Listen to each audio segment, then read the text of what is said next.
All right, House Judiciary Chairman Jim Jordan has been investigating these outrageous multiple cases against former President Trump and the weaponization of justice as well. And, sir, it's good to have you back on. I want to start with court today.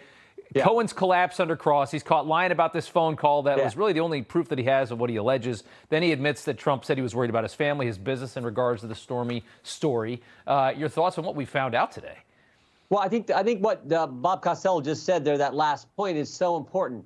He took all this same evidence to the Southern District of New York, and they said, there is no way we're bringing this case. They didn't bring the case. The Federal Elections Commission didn't bring the case. Alvin Bragg's predecessor didn't bring the case. And even Alvin Bragg said this: I don't see a world where I indict President Trump and call Michael Cohen as a prosecution witness. That's what Alvin Bragg said when he got elected. But he switched 180 degrees, did exactly what he said he wouldn't do, only after President Trump announces he's running for president.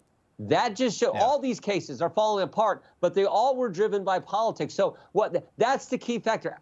Michael Cohen has lied to everybody. He lied to Congress he lied to our committee 6 times in one hearing. We referred him to the Justice Department. No one can trust him, but they're so bent on politics and getting President Trump, they're willing to make him the star witness. It is something else. Your committee voted to hold Meritt Garland in contempt today. Garland refusing to release the audio of Joe Biden's interview with Robert Hur during the special counsel investigation into his own handling of classified documents, which was terrible, frankly.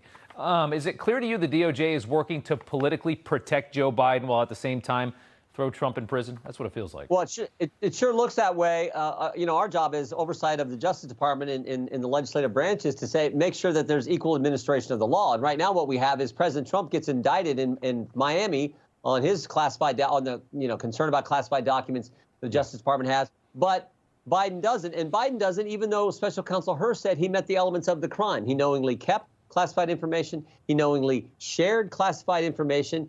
He says the reason he did it, he said he had strong motivations for ignoring classified procedures because he was writing a book for which he got paid $8 million.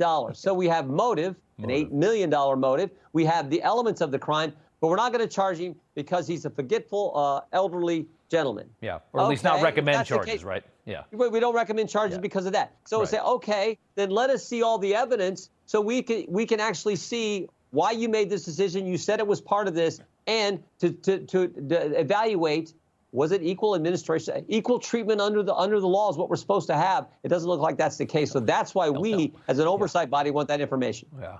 Well, you might have to wait till we have another head of the DOJ to get that, I suspect, because they're going to hold on to that as tight as they can. We may go to court, and we'll see what the judge says. Yeah, exactly.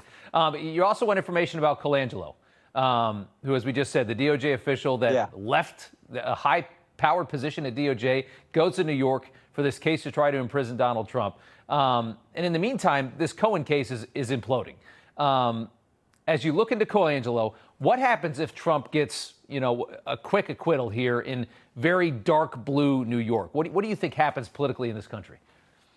Well, I think it's already happening. You can see the poll numbers. He's winning in 6 of the 7 swing states. He's up big time in like Georgia and Arizona in the latest polls. So, again, I think all these cases are falling apart. In Georgia, Bonnie Willis paid her boyfriend. He goes, hired her boyfriend. He gets paid by the taxpayers to come to D.C. to talk to the J6 committee, talk to the White House, all in an effort to figure out how they're going to go after President Trump. We know what's happening up here in New York. And then, of course, we have Jack Smith last week in the classified documents case. We find Jack Smith altered the order, the sequence of the documents that he seized. He changed it. The physical documents didn't match up with the scanned documents.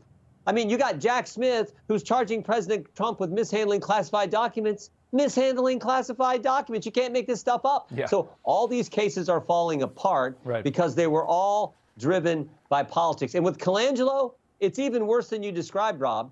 He didn't just go from justice to Bragg. He went from Letitia James working there to justice number 3 position, back up to New York to work for Alvin Bragg. 3 different places where he could go after President Trump, for goodness sake. That's how bad and coordinated and this lawfare effort is by the Democrats.